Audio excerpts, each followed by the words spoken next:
Guys, am I cool yet? Just don't think about the person you want to be. Create it. Intentionality and awareness are the two major tools of anyone who would want to become a master of life. Be yourself powerfully. You are made in the image of God, but also you suck. Look good, feel good, believe you're good, do good.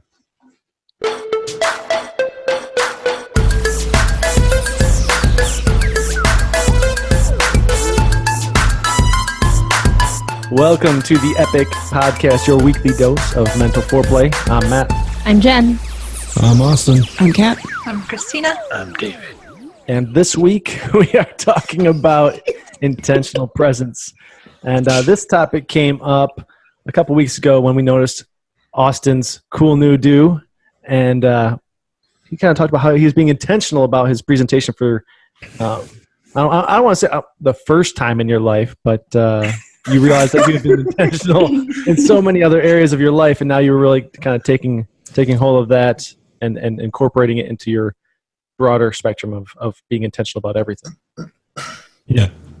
It's, New Age Christianity, my journey for the last, as far back as I can remember, intentionality. It was even in my initial hook for this episode about intentionality and awareness being the tools of anyone who wants to become a master of life.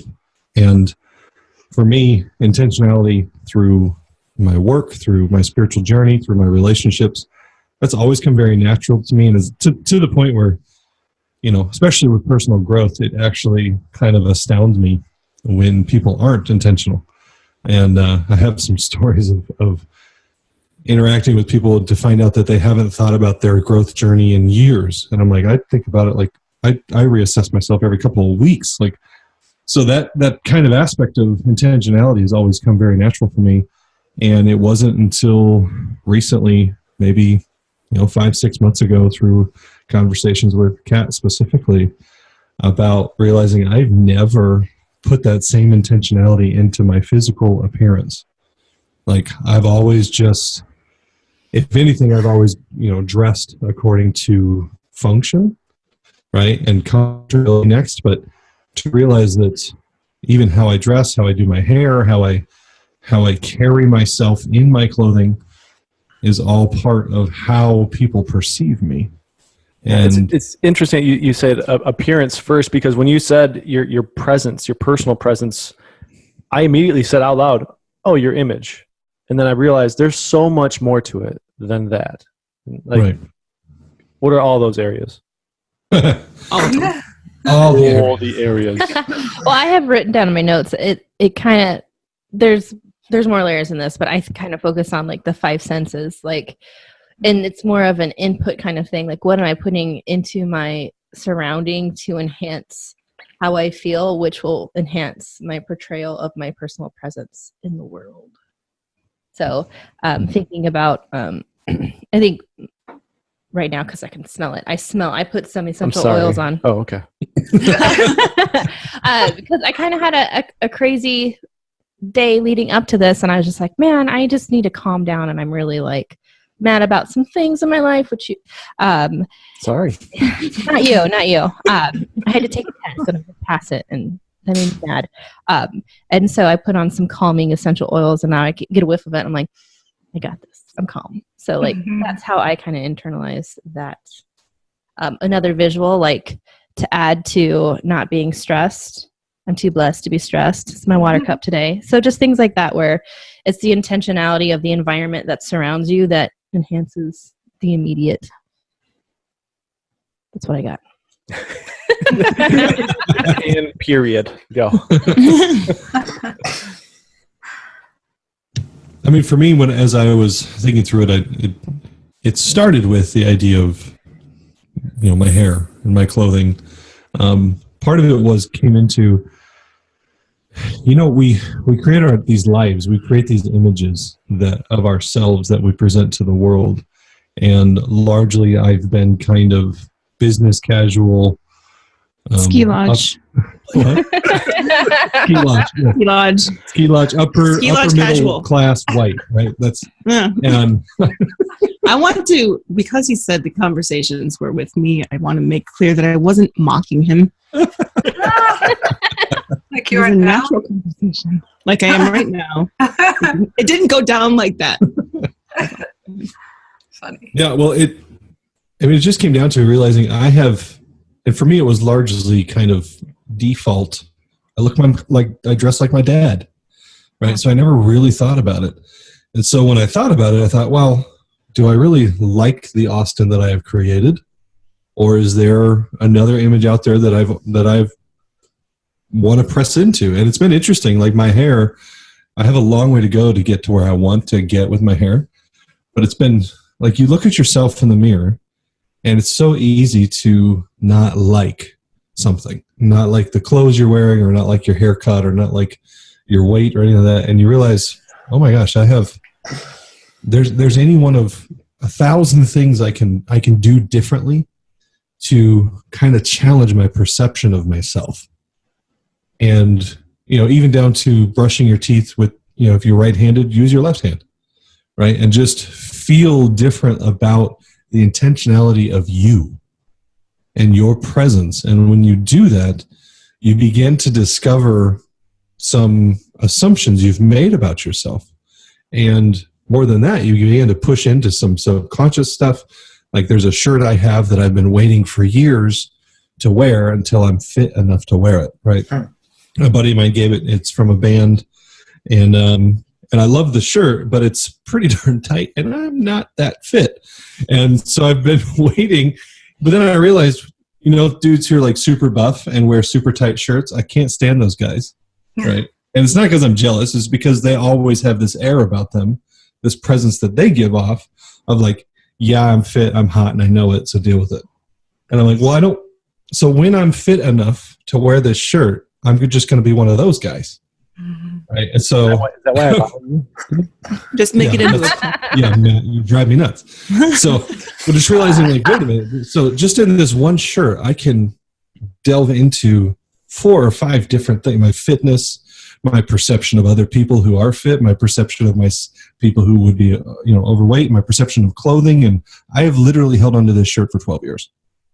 Whoa. Right. Like, so I've carried it with me. I've lived in 4 different states with this damn shirt that I've never worn. You need to cut it into a crop top and just own it now. Right. Like just I need to go Will Ferrell with the cowbell. That's what I just need to do. yeah. There you go. Perfect. So like how one shirt sends me into this entire discussion with myself about what do I believe about, and am I judging every fit dude I've ever seen? Have they really carried that attitude, or have I just perceived it? Mm-hmm. And so on and so forth. So it's been a really cool journey to kind of pick apart how I have presented myself and the assumptions I've made about myself and the assumptions I've made about other people and how they present themselves, and conscious decisions to go against what's not natural, what's not comfortable. And I have intentionally worn and on certain days or done certain things that I'm like, I feel myself being self-conscious all day. And I love it. I love that I can literally use clothing or my haircut to grow spiritually and personally. And it's been a tool I've never used because I just kind of assumed that the Austin I've presented for all these years was the real me. And no, it's just a me that I have created over time and I got lazy about. Mm-hmm. So I think for me, one of the things that I started thinking about going into this topic was how growing up, it felt like image was something that you shouldn't be concerned about.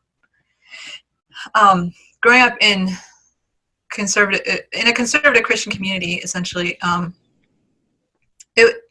appearance was something that we all care about, but feel bad for caring about. Like, it's not something that it felt like it's not something that should be something you think about at all, because it's vain. Of this world. Yeah, it's vain. Mm-hmm. And it's not considered spiritual in conservative cultures. So therefore it's a waste of time, or it's like, and a lot of that was somewhat unspoken, I would say, or like a subconscious vibe, essentially. But also something I was thinking about in that same context is just the concept of, at the same time that we're supposed to respect life, all life, and we're created in God's image, and that's a good thing, and God's good. But as humans, we're not good. So therefore, I feel like it created like this dichotomy in my mind of that I've only really just kind of been thinking about lately, the concept of respecting yourself. And it's like a really subtle subconscious thing, but it almost was like a friction growing up, of respecting life, but yet your humanity, your physical body was not something to be, like, what I was thinking of was like, you're stuck in this dirt suit, and you should just try to not draw any attention to it, because then you'll be more spiritual, essentially, was kind of something I feel like I had subconsciously a little bit. And just the whole concept of modesty, for example, particularly with the conservative community. And it's something that has definitely grown and evolved over time. It's not something that's like as strict or as big of a deal now, but it was really a big deal growing up. And so I don't know, there's so many layers for me as I was kind of thinking about the topic. And I don't know, it's been something different to me to think, oh, it's okay to care about appearance in a way that's it's not just like worldly, so to speak. I was thinking about the fact of presenting ourselves as a part of God, and why would he not, why would he want us to just be bland all the same? I mean, that's something I've thought about a lot over the years, but just, sort of, I don't know. I think with Christianity especially, there's kind of like a general disregard for the body.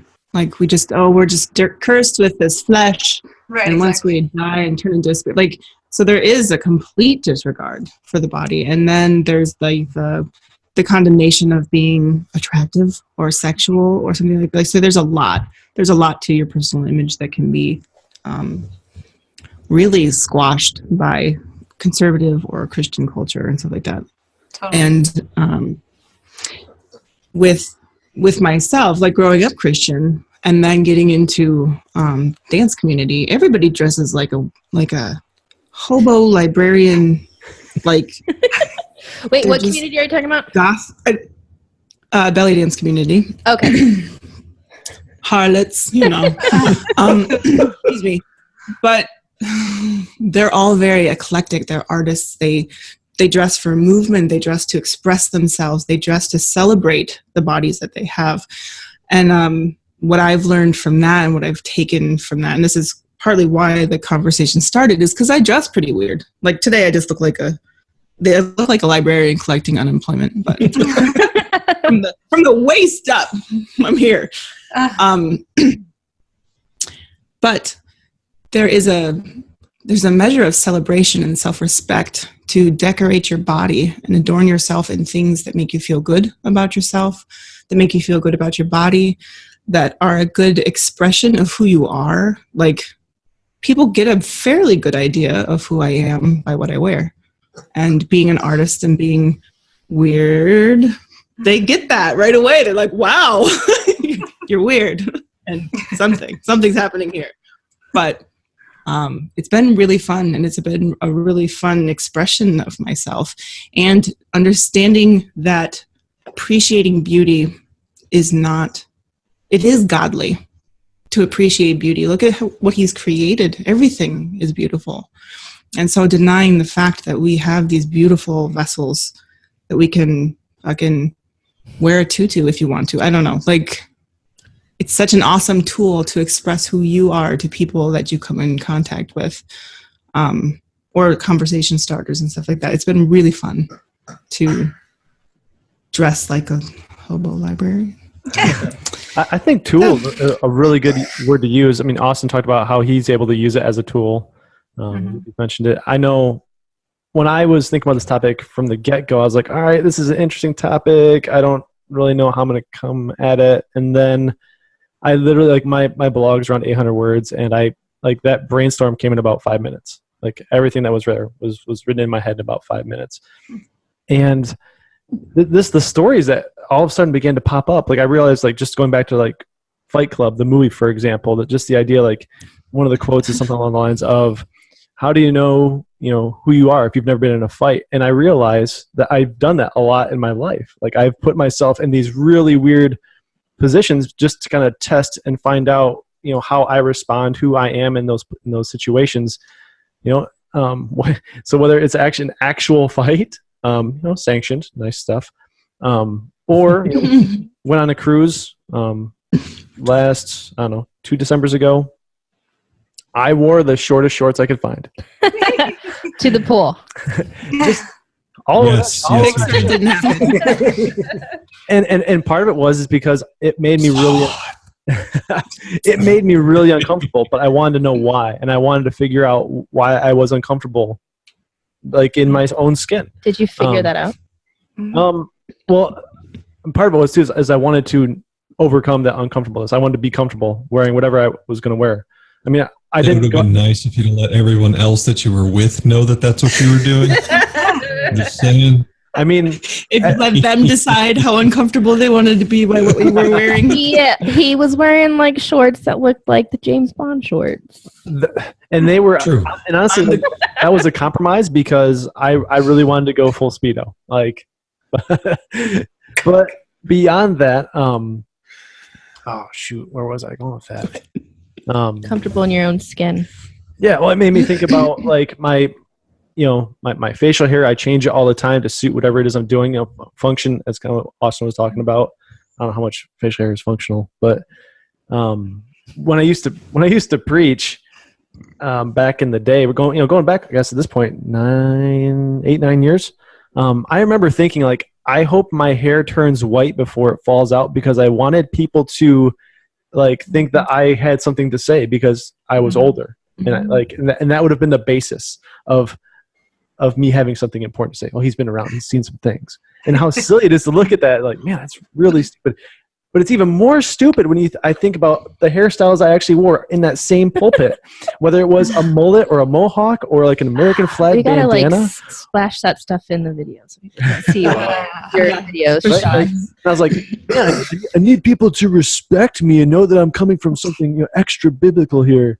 But For the record, he had a mohawk with a star shaved into the side lightning of it. bolts, yes. Oh. But white hair So would have made me hot. respectable and somebody to listen to. But I think it's So you went completely opposite because you don't have silver hair. You're like, I want no respect at all. I think it's interesting because as a man, it's totally cool for you to have, like, white silver hair and you're aged and respected. And then if you put that same color on a woman, for example, it's, oh, she's this old maid who is, and that's just a cultural thing. I'll say according to who? The culture in which we live in. And so I think it's interesting if anyone dived into how to go about changing those perceptions, because we're all about change. Starting an epic. So I didn't go ahead. Who? Rock, paper, scissors? Okay. go for it. I used to shave my head down to nothing. Is how you guys met me. And I've been growing it out, and I have a lot of gray hair. And people can suck it, I guess. Like, I don't know. There was a lot of my life that I felt like I was going to die young, and like early 30s. And I'm 36, and I've made it to the point where I have gray hair. So, like, I don't know. Yeah, suck it. I don't like the fact that I know what Jen's talking about. I've seen that, and I've seen women be dismissed as, less useful, less, virile, whatever, because they have gray hair. Like men turn into these silver foxes where we're like, hey, yeah. But women are just like kind of obsolete at a certain point. But there are some movements that are making that not the case, which is cool. But it is, I think a lot of it is whoever you want to be doing it confidently. And I'll get compliments on what I'm wearing, the weird stuff. Some people just look at me. Children, they think I'm fascinating. They're like, what? That's an option? We've hung out a lot in the last 6 months, and you have sparkle Doc Martens. Yeah, they're like gunmetal, silver, complete glitter boots. Like glitter You also have boots. like turquoise cowboy boots too, which are fabulous. I do. I haven't worn those in a long time. Well, the sparkle Doc Martens get comments like every day. And that's actually like going into another area is true. I wear them because I love them, not for that, but like I've noticed that parts of how I like to portray myself, whether it's a shaved head or whether it's sparkly combat boots, because I like it. And that's a big part of it. I think like people try to invent themselves or like, hey, that's kind of cool and I want to be cool, so I'm going to do that. And like they're trying to be something that they're not. And I think that a lot of the confidence and a lot of personality that people get drawn to naturally is when you own whatever you do. Like whatever, if you want to dress like you're going skiing, even though we've talked, he's never skied. But you have? Okay. Just as an adult. That's okay. But owning that and being confident in that and comfortable in it, that's what's important, I think, and interacting with other people. And so when I have sparkly boots on and people comment on them like daily, and I got so many people when I would shave my head, so many people, like daily, at least 2 or 3 people would come up to me and start talking to me, or usually about cancer. And seriously, they're like, oh, are you in remission? I'm like, but that would open up this dialogue with a complete stranger because of how I present myself confidently in who I am, and it's different, and I don't care. But opening up a dialogue with strangers that would never have been open before. Technical issue. Computer blew up. What you were saying, Kat? Just that different aspects of how I present myself have opened up dialogues with people that I never would have started talking to before. And it's allowed me to have, it's given me the opportunity to speak life into people's lives. That was said really well. But like people that come up to me because they think I have cancer and they can talk to me about their daughter that's going through that, or that I was there, or I just found out that, like, talking to them and telling them that they'll be fine, or like just being encouraging, being love. It's been really nice. Like it's been a really cool tool to be able to connect with people that you wouldn't normally, just by wearing something that's weird, I guess. I don't know. I don't know. Never mind. Just transition, Matt. Go. Well, I think one of the things that you hit on is really important. The idea of owning it, of having that confidence, because we don't fake energy. Like when, I think we can all think of somebody who, like, when they go into a room, maybe like they own it. Like they're the life of the party. And we probably also know somebody else who wants to be the life of the party, but isn't. And so when they speak up, it's just like, oh, they're being obnoxious again. Like there's a distinct energy between people who are owning who they are versus people who are like wanting to be something other than what they are at the moment and not.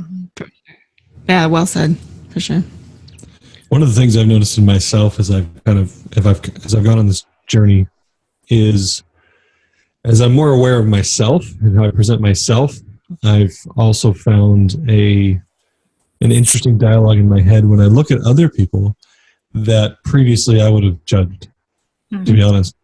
Actually, we were at a coffee shop the other day, and a person walked in with some yoga pants that had like maybe the 4 or 5 inch cuts all the way up the side, and you could see their the side of the legs. And this person was not a smaller individual. So they were bursting out of the seams, or were they cut? Essentially, I think you can use your imagination on that one.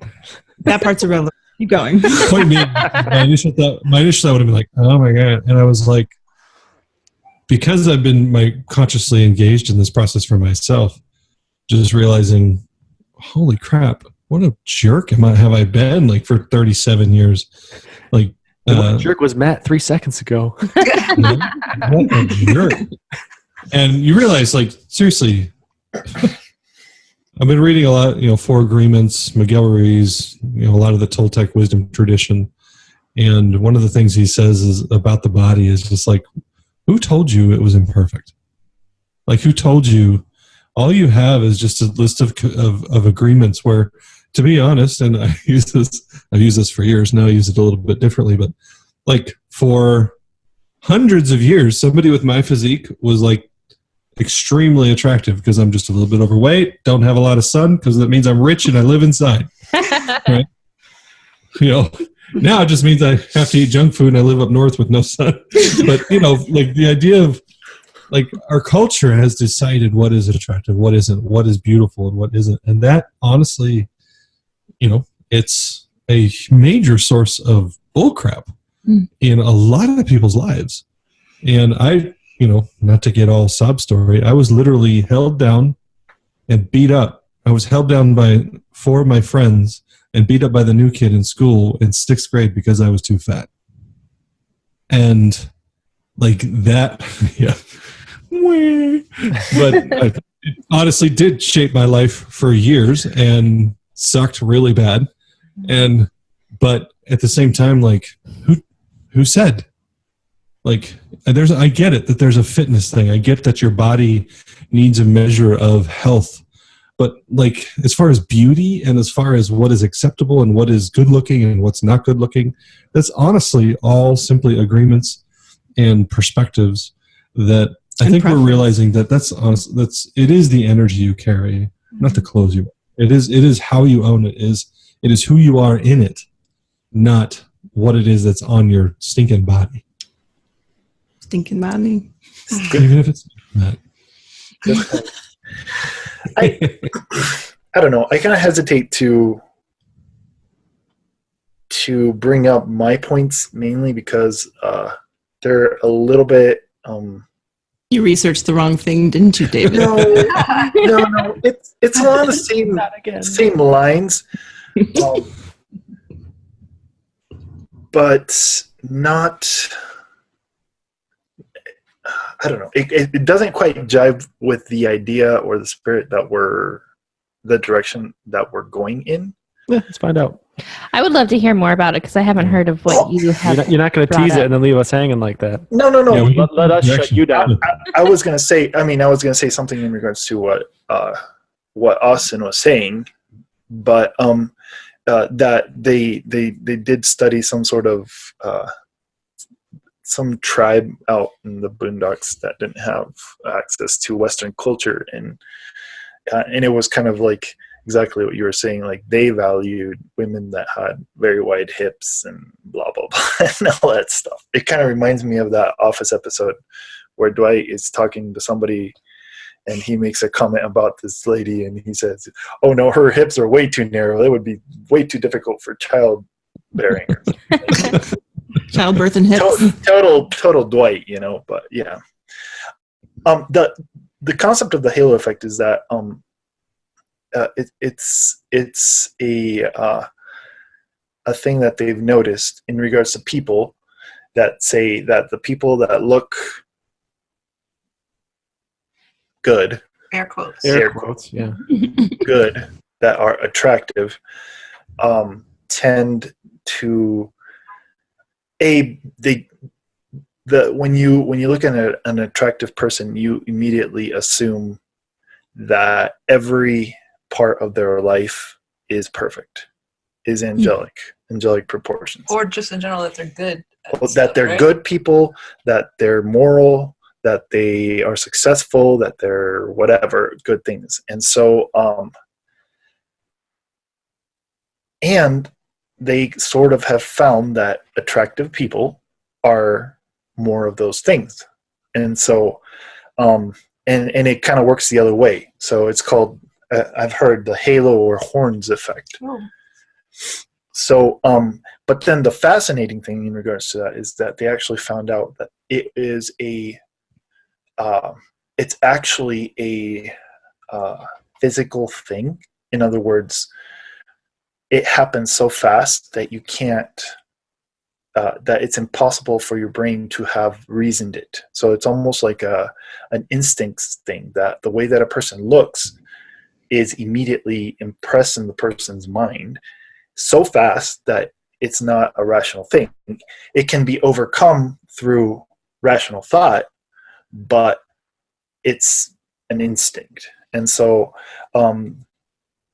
where I came from was, hey, you need to make sure that you look XYZ so that you project more of a you project a better view of yourself to other people. That was basically where I was going to go. I don't know if we want to elaborate on it or talk about it or whatever. But like I said, it was kind of like a little bit transverse to what we were talking about. I mean, it's the law of vibration. It's in a lot of ways it's a universal law, that the law of attraction, the law of vibration, and it comes back. It kind of ties in as well as own it. What you do, what you wear. So here's the deal: people who are fit, people who dress a certain way, clearly know that they meet society's definition of what is fit and what is, like we've all agreed what that means. And so by default, they're going to carry a particular vibration in somewhat of a knowing that they are approved of by people that are looking at them. And yeah, experience and time can absolutely make you realize, oh, that person is just an asshole. But in general, in the passing vibration of the average person at the mall, they're going to get good thoughts and good vibrations from everyone they pass, right? And here's the thing: when you receive that, you then, it's that law of attraction, and you bring more of that, and it is kind of that, the rich get rich and the rich get richer and the poor get poorer. The fat get fatter and the fit get fitter. Like there's this, you bring more and more to yourself of the vibration you carry, especially if you have an activated awareness and attention. Yeah. If you're just kind of on autopilot, you're going to find that you stay in that same general vicinity of vibration because that's what you're always attracting. So if you want to change that, you have to flip on a different tool than simply just the normalcy of, well, that's just me. I'm just, Yeah. And that's my second point was hacking the halo effect, because this guy, his name's Elliot Aronson, a social psychologist from Stanford. He actually says that these are self-fulfilling prophecies, essentially. So I'm just going to read the quote here. Elliot Aronson, a social psychologist at Stanford University, believes self-fulfilling prophecies in which a person's confident self-perception, further perpetuated by healthy feedback from others, may play a role in success as well. In other words, if you think of yourself as in a way that's confident, and you make whatever attempt you can make within your possibilities at the moment to look good and feel good about yourself, that is enough for to project a positive halo effect, and then people will react to that halo effect. This is basically what Austin was just saying. People will react to that halo effect, give you positive feedback, which in turn makes you feel better about yourself, reinforces it. And so you just kind of keep building upon that, and so it's not just, oh crap, the whole halo effect is a bitch type of a thing. Yeah. Oh crap. My genetic lottery sucked. So, I'm doomed. No, I mean, you can work on it and work on the way that you perceive yourself. And I think that's actually more important than actually quote unquote looking good. Well, I think it has to be to a great extent more powerful because, I mean, I'm sure we've probably all experienced where you come within the vicinity of someone and you're just inexplicably drawn to them, or just like, that person is so cool. It's nothing that you can really perceive by their appearance necessarily, but there's just that energy about them that is fascinating. And it makes me wonder, like, well, the whole concept of energy, that it's not something that's created or destroyed, but just transformed. And it causes me to think, like, all the stuff that all the energy that we absorb from various things, the energies that we take in, and if we're not consciously doing that, like, how that is then taken on as part of our energy and how it's projected in our presence. Like, for example, there's this thing called Dressing Your Truth, and it talks about 4 different energy types, basically, and how each person is kind of like an energy type, and it connects them with, like, the 4, the earth, wind, fire, all those things, and like stillness energy, like or like a high energy, like it takes a bunch of different aspects of energies and puts them into these categories, and then it explains how certain people look better in certain things because of the energy that they carry as a person, just like their base energy, I guess, essentially. And how different types of clothing, different types of makeup either mesh with their energy, or it creates kind of like a jarring effect. Haircuts, all that kind of stuff. Fabric type, the way clothes hang, the way clothes fit, and how it's really interesting. It's something that I got into a while ago, and even got my mom into it. Did you say addressing, or... Yeah, it would be addressing your truth is what you said? No, dressing your truth. Okay. Dressing, like I'm putting on. So it's like, it's how you... Thank you for that clarification. Yeah, and it basically classifies all sorts of different... I don't love the way that they style things. Like, I think it's very... But the concept, I think, is really interesting, because as I was growing up, I would try all sorts of different styles out, and I loved all sorts of different kinds of styles.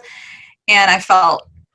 I had fun in all different types of looks and stuff. But as I got older, I started to notice that I didn't feel right in certain things. And looking back, I think it's because I was just getting to know myself better, maybe a little bit. And so running into this concept of dressing your truth, or dressing for your energy type, I would start to recognize, okay, that's why because in your mind you can think, okay, this outfit is going to make sense, but then you put it on, you're like, this doesn't work at all, even though, like, on paper it should work. And so you start to recognize, like, why that is, based on the different kind of energy that you as a person, like I said, I guess, for lack of a better term, your base energy is.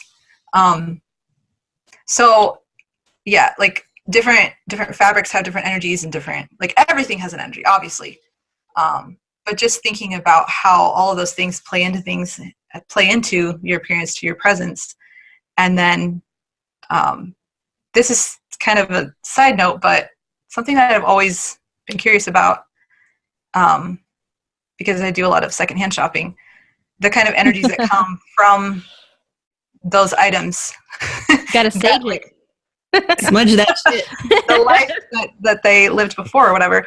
And on the one hand, it's like, okay, well, we talk a lot about beliefs, and it's always been something that I'm like, whatever, it's not a big deal. but at the same time, like, there are, I don't know. Is that something that you guys think about ever? Like, I think Kat and I both saying sage it is something. I know. Apparently, no, but I think it's interesting because I do agree with everything you were saying, Tina. But there's sometimes like I'll go in my closet and I will wear this, you know, a combination outfit, and then 2 weeks later put it on. I'm like, nope, not today. Like my mood and what I'm wanting to come out of that day really affects what I put on. And it's a thing, Matt. Shut up. It is. No, he laughs because I make our house stink. No, I'm laughing. Yes. I'm laughing because my daughter, 2 days ago, asked me, "Who's Thrasher?" And I was like, "Oh, that's it's a skateboarding magazine." Da da da. But I was like, "I had this shirt 20 years ago." The one that you're wearing that she asked who's Thrasher? I was wearing the same shirt that I've had for 20 years. So I wasn't necessarily thinking about the combinations that y'all were getting into. Okay. I'm wearing a shirt right now that I've had for about 15 years. So. Oh. Yeah. Wait. And it's white, and it's survived. That is a miracle. Non-spaghetti shirt, yes. Oh man, I want to touch back on what David was saying with the halo effect and kind of hacking that to work for you. And a lot of that, I think, body language is huge, and people don't realize how much that affects how you're perceived, and how much that really is this whole silent conversation going on, and how you can either put people on the defensive by how you're standing, how you approach them, what your facial expressions are, where your feet are, resting bitch face. You know about that. But there's a science behind that, so that's kind of fun too. So go on. No, I think it's really evident in texts because we can't see any of that, and so all of a sudden communication is almost like short-circuited. But when we can see people, it's totally different. Yeah, well, and you're also feeling people's energy and stuff too. I mean, I guess we can't feel each other over, video, but your posture and your eye contact and like even having your palms up. What are you doing? Just feeling. The zombie. Okay. But yeah, there's like a whole science into how to appear more approachable or more confident and stuff like that. And that's definitely if you're interested in being one of the halo effect people, because this is directed towards the women of the group, because I know that it's a thing and I've heard that it's a thing. Like, guys don't necessarily have to be attractive, like physically symmetrical and like these Adonis characters to be attractive. Like their confidence, how they carry themselves. I mean, I guess it really comes down to confidence. Goes a long way, goes a really long way. And so I definitely think you can hack that to your advantage by owning who you are and resting in your personal image once you get that figured out. But body language, I think, has huge potential into tricking people into liking you. Definitely. I think one of the biggest things that I learned from our process as curating is I stumbled across Vanessa Van Edwards, and she has a Science of People. And I remember it clearly because if you can see me on the screen, and if you can't, if you're just listening audibly, the lines on your faces is what actually gives you the resting bitch face. And so if you look at me, like my eyes go up, but my lips, when I'm just sitting there, they kind of go down. And so from like my face down, I have like resting bitch face. But if I just put a little, engage my awesome dimples, then my lips curve up just a little bit, not like full-fledged smile, but it's not, so the angle's going down. And that's really the science of resting bitch face or any other kind of grumpy face, is that if you have angles on your face that go down. And so she talks about being intentional, like with eye makeup. So her eyes angled down, and so everything that she does, like her eyeshadow is angled up at an angle, and her eyeliner, so it makes the appearance that her eyes are going up instead of down, and that changes people's impressions of her when they're first walking up, because it's like, oh, she's grumpy. Well, no, she's doing everything she can to make it go up. So that's why I do this. I think for me, so I I know my journey with my clothing and my hair kind of started this conversation, but in preparation for this, the podcast, I actually looked up Marie Kondo. Mm-hmm. You guys know who she is? She's the Love her. Japanese. She's Japanese, right? I believe Yes. so. And I can't remember the name of her book, although Sparking joy. Mark Choi. Spark. like whatever it is, it's Google it. about I think it's going a simple through your art- house. Simple art of tidying up or something. Yeah, like the that. simple art of tidying up. Or something. It's in Japanese. Well, they have an English version. And anyway, but the idea of like beyond just your wardrobe, beyond just your hair, but literally all the knickknacks in your house, all the clothes in your closet, all of the, the things you have gathered over the years for, oh, this is a memento. This is a memento. Oh my gosh. So many mementos that I don't even remember what they were for. Like, how many wooden spoons do you really need in your kitchen? All of Right? them. And how, Legit. so on and so forth and so on and so forth. So I was actually looking at like, okay, if I'm going to get intentional about my wardrobe and my hair, what would it look like if I got intentional about my house? And what it is, and I only bring it up not to totally change topics, but to say like this intentionality about your appearance really does begin with, I remember the first time I ever heard of Marie Kondo, I didn't know the name. I'd heard of the idea of like, when you hold something that you own, ask yourself if it brings you joy, right? And so I started, anytime I would purchase something, or even to the point of like the food I would eat, something like that I would pause and kind of like, does this feel good? And I have a Starbucks travel mug that I saw one time years ago, and I really liked it, and it was, $20 or something like that. I was like, man, I just don't want it. And then for like 2 years, I regretted not buying that travel mug because it was like my favorite one I've ever found. And it was this really like, man, I could feel the difference of like, if I had had that travel mug versus the mugs I do.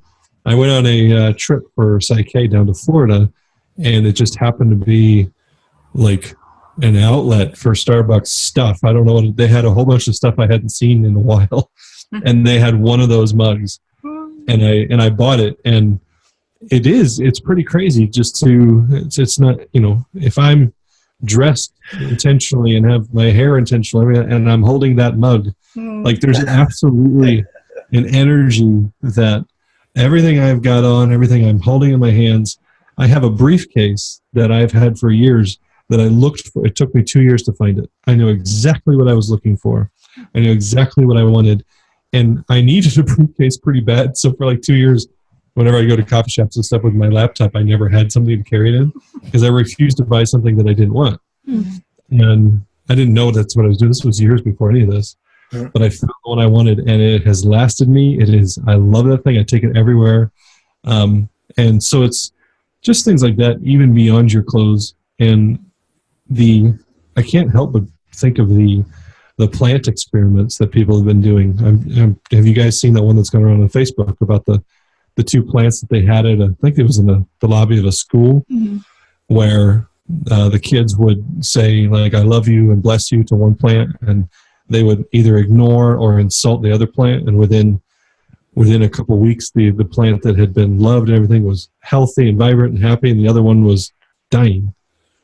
And when you add that to your own energy, the law of attraction, the law of vibration, I mean, literally, not only are we attracting health and love and thoughts of love, but we're also giving those out all the time. And so if you can be intentional about your own shit, it can help you be intentional about what you're also giving out to everyone else. And that it goes so much further than your clothes, and it goes so much further than your stuff. It is really, really, really is about it. All of that is a presentation of your I amness to the world. And that, to me, when I kind of put all that together these last couple of months, I was like, holy crap, how have I not actually looked at this? With how intentional I am about everything else, how have I just completely ignored this? And I know why, because honestly, it goes back to that 6th grade experience. My brain was my value, not my body. And so I focused on my brain, I focused on my spiritual stuff, and my body was like, meh, whatever's functional. Mm-hmm. And so I've turned it around, or I'm turning it around, I should say. I think when we first started too, you were saying that, when you look in the mirror, you see all of these things that you don't like about yourself. And I think that that's largely where it needs to start. Like, I am not perfect. I'm pretty fluffy, actually, but like, I love myself. I'm going to dress myself in stuff that fits my body well and that makes me feel confident.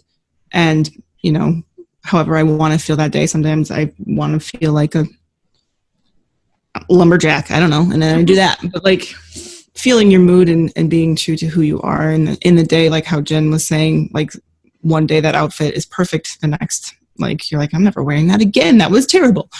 I've had those experiences. So I know what you're talking about.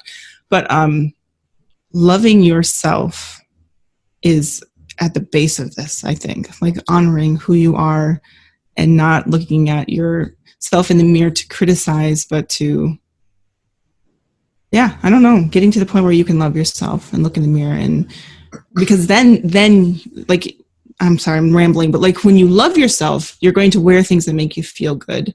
You're gonna be like, I deserve to have stuff that makes me feel better about myself, or that I think I look good in, or that, if I want a leather jacket, so because I feel cool in it, then I'll get one. But like, the energy, leather, right? I mean like a dead animal draped on my body. Boy. Maybe with like so good. Sorry, I interrupted you. Yeah. It was worth it. I watched the video, TEDx talk, and I guess I'll put his name on in the blog post, but he was born with a tumor right in his forehead, so it made his face all messed up. His mom rejected him. This was a long time ago. She did not want him. Sad story, but his mom and dad put it up to the family, his brothers and sister, whether they would bring him home or not, and they chose to do it. I mean, it was horrible. It's such a sad story. Oh.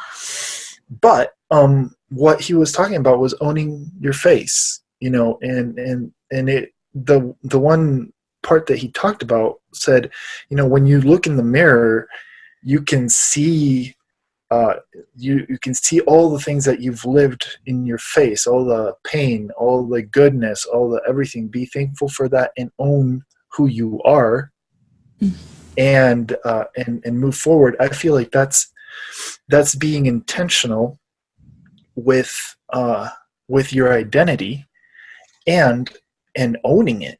And what basically reiterating what Kat was saying, and also what Austin was saying, there isn't a part, and I mean, I guess, yeah, okay, so I'm a creationist, or whatever you want to call it, but sort of, anyways. But I was gonna say, there is not a part of this world, of science, of the rules in this world, of clouds, of the way that things function, that is not intentional. There's nothing that's random. So as an image of the Creator that we are, why would we let a part of our life be subject to randomness, to chance, to decay? Well, to decay, but also to not giving it attention, in a sense. And so I don't know. I mean, I feel like this is just another way of expressing your I amness. This is another way. Yeah, I'm basically repeating what Austin said, but yeah, I mean, it just really resonated with me, and I really agree with it. It's a thing. My story is very similar to yours. I didn't really get beat. Well, yeah, I kind of did get beat up, sort of, but not like they didn't hold me down. But I was like, I mean, they hold me down. I hold my. I hope my classmates never see this, or maybe I do, but they were assholes. I mean, simple and plain. As Most classmates are. I'm like, you I know, didn't go to school. and I wish I hadn't. I was like, I mean, I'm part of a WhatsApp group with them, and I hear them talking about their kids and everything. And I mean, yes, I do have some stuff that I still need to work through, but I'm like, man, if you guys, you know, the way that you talk about your kids and stuff like that, and then you don't realize how you treated each other and people when you were in grade school. Mm-hmm. And I was just curious. I mean, I wonder what you would say to people if there were people treating your kids the way that you guys treated other people in class and treated me, you know. But anyways, that aside, it's really a battle to grab a hold of your identity and be intentional with it. And it's a very well worth battle. I can tell when I feel good in what I'm wearing. I can tell when I feel good about myself how different my perspective is on life, on everything that happens, you know, on the way that things are more peaceful. And yeah. So anyways, rant over. I want to offer one thing for you guys too. Something I learned in the dance community is standing akimbo before you go on stage, like a Superman posture. And there's actually like a scientific, I didn't look this up and I wish I would have, but there's like there was a study done, standing this way actually like changes your brain's chemical something, blah, blah, blah, science. Like the hands on the hips and looking into the distance, or what is the Superman? Yeah, no, legit, like stand. Yeah. Well, so you stand with your feet kind of farther apart and your hands on your hips or your fists on your hips, and stand with a proud posture. Like if you have stage fright or if you're going out to give a speech, if you stand that way, your confidence like shoots way up. And so I have friends that are teachers that do that if they're, you know, I don't know why they do it, but I don't know. Kids these days, you'd have to be confident to walk into a room of them, I guess. Oh, that's what I'm saying. Kids have been brutal for generations. Yeah. Yeah. Well, but that's I actually use that a lot, and I use that in just in regular day-to-day stuff. If I'm feeling not confident, I'll stand like that for a while. It's usually in public, but it's the sparkle boots are distracting anyway. So I'm standing there like a superhero, like a crazy librarian, and you stand like Superman in public with sparkle boots. Man, she pulls it off. I own it though. Like that's what makes me happy. So that's the other thing too is something I was talking with Joni about actually. In my experience, I want to start into a different topic real quick. It's about personal presence, but creating and projecting your own energetic perception. Like we're talking about energy being a thing and carrying with you these beliefs that you have about society. Like Jen, if we go gray, the beliefs that we have about women going gray and their worth and how they're viewed in society, we're going to run into that a lot if we carry that with us.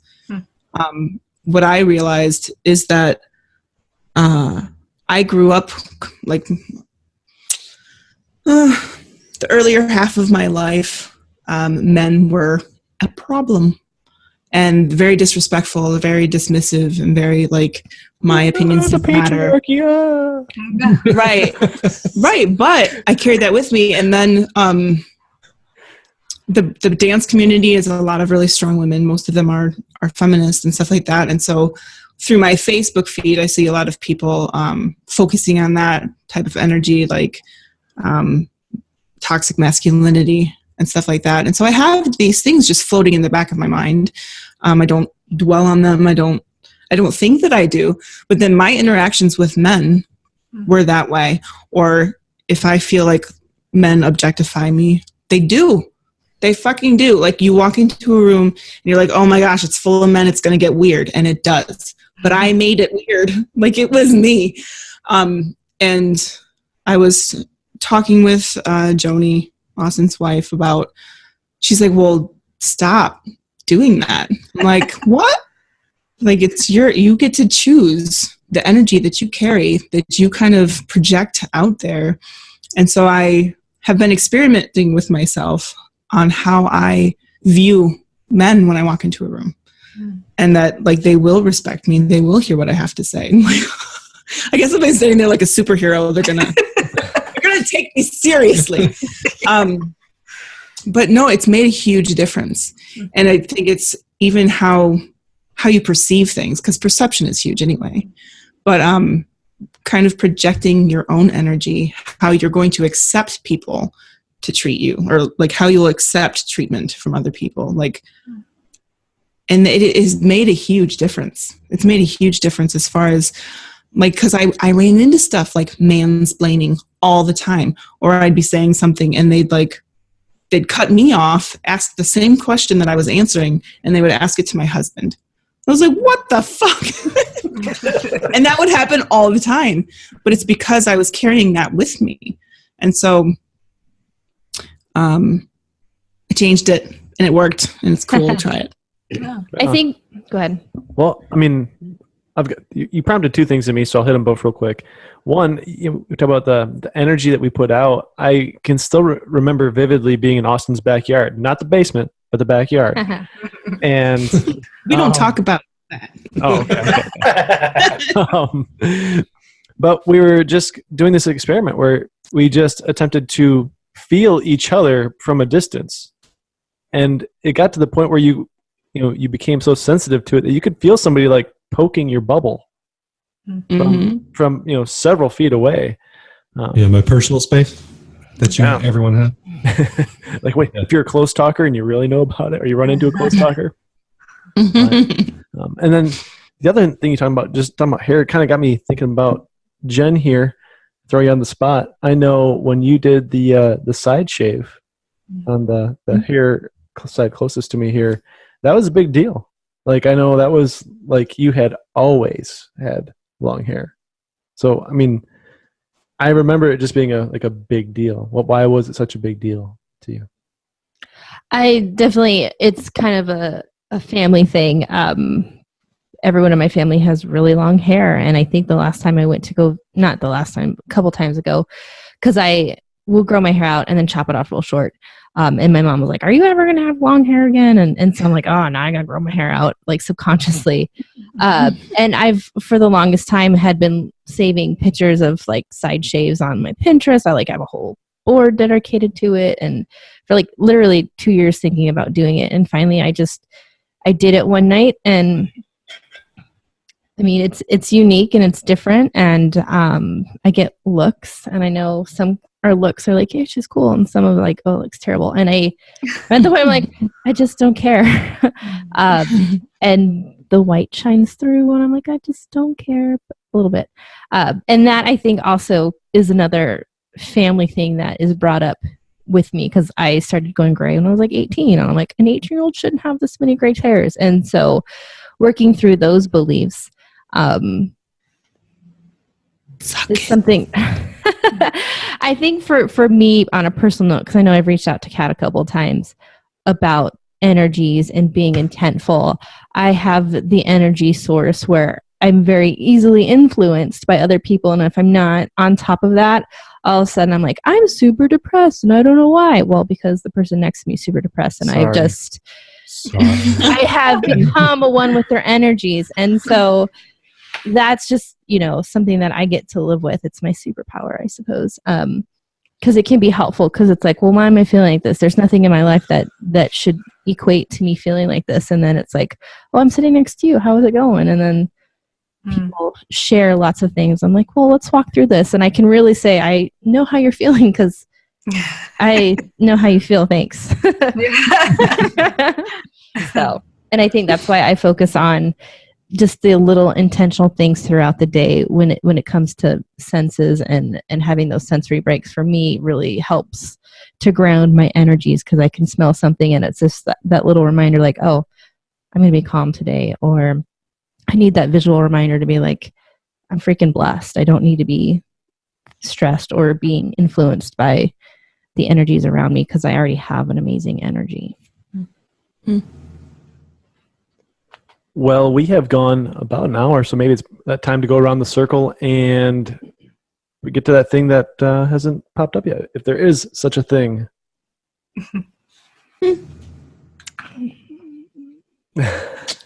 Anybody? I think the only thing for me that is one of my notes that we've touched on it, but we haven't touched on it, is it's one thing about the energy, but just straight up stress, right? That clutter, not feeling confident area, that like there's all the way to the point of stress is literally unhealthy for you. Mm. And so it's one thing to dress your clothes and it's one thing to dress your hair and one thing, but I think for some people in some scenarios, and it may, in some ways, it's all of us have our own things, but there's kind of a feng shui element to I know there are people I know whose cars are literally a trash can, right? or their house is like junk mail and open boxes and it's just crap everywhere. And then other people, it's shirts that they've had for 20 years that they still wear even though there's some holes in it. That's me. Apparently it's also Matt. Mm-hmm. So pick your favorite flavor of apathy. And I think you will find potentially find some insights, from a feng shui standpoint, that your car is the thing you travel in, is the thing that gets you from A to B. That maybe if your car's trash, maybe that's a sign of your job, or if you're home and maybe it's a sign of something going on inside of you, or your clothing or whatever.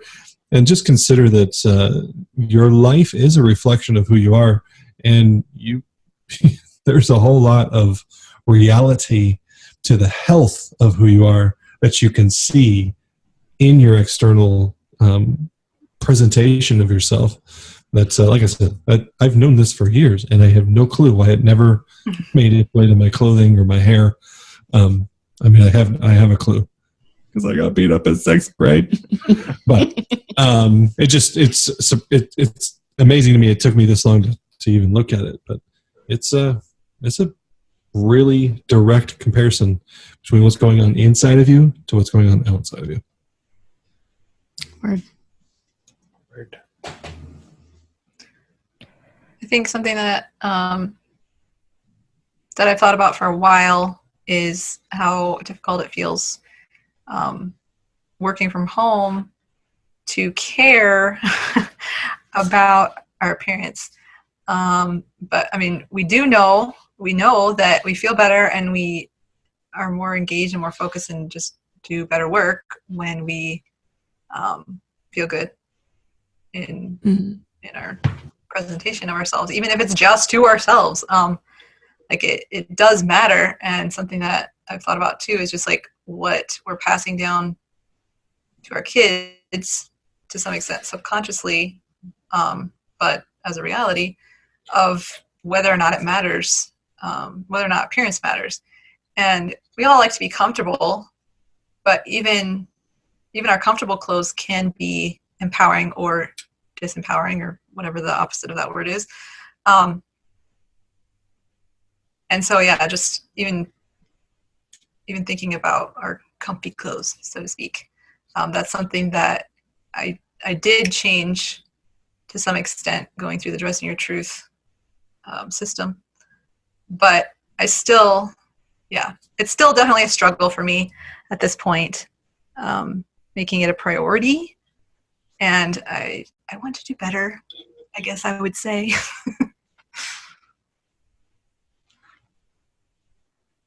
I think it goes back to intentionality as well. Like if I'm working from home for a day, I would you can do it in your pajamas, but I know that I'm more productive if I get fully dressed. And if I put shoes on, look out. Like there is a reality to being intentional about like, why am I dressed is to get stuff done. Like if I'm wearing clothes that I wear to sleep in or to lounge in, it's going to be really hard to switch my energy to something more productive. So one other thing that I wanted to touch on too was, depending on what your job is or what your role is in the world, working on your body language because people are pre-programmed to be indifferent. Like we're like evolutionary and behavioral psychology. I don't know all of the science behind it, but like our brains are pre-programmed to be indifferent to everybody. And there's specific things that either register a person as like a friend or a danger. And so if you learn how to use that body language to disarm people or to be friendly, then they're going to be more inclined to listen to what you have to say. So if you're a communicator or a teacher or whatever, using that to your advantage as well. I wanted to slide in there, that's all. The end. Yeah, I think for me, growing up, it was kind of, when I put my Christian hat on, it was like, oh, I can't have a vision for my life because it comes from God, and I don't really have any say in that. Whoever he wants me to marry and whatever he wants me to do when I grow up, like that's the vision for my life. And so sometimes God says, take the wheel and figure it out, and what do you want and what makes you happy, and dive into those things. So really part of this process of maturity is mapping out what you like, what you want, and getting that. And I think we talked about it through this podcast of just attracting it and thinking about it. And so that would be one thing that I'm kind of diving into is, what do I want this life to look like, and then getting it. You have anything, David? No. I think everybody else said everything, so I think I will send it to you. Right on. Well, I thought it was interesting earlier that you brought up The Office, because one of the people that came up to my mind was Michael Scott from The Office. Just the air that he puts off, the presence that he carries in that show. Another show that came to mind, not a show, a movie, The Mask with Jim Carrey. Probably about 20 years old, actually older than that. I don't know. I watched a bunch on summer vacation on VHS. And I as much as I watched it, I never really understood the underlying theme of it all, which is the underlying theme of so many movies, but that the idea that we are enough. In that movie, Jim Carrey, is allowed to be himself when he puts a mask on his face. Like he's allowed to have this charisma, this, be over the top.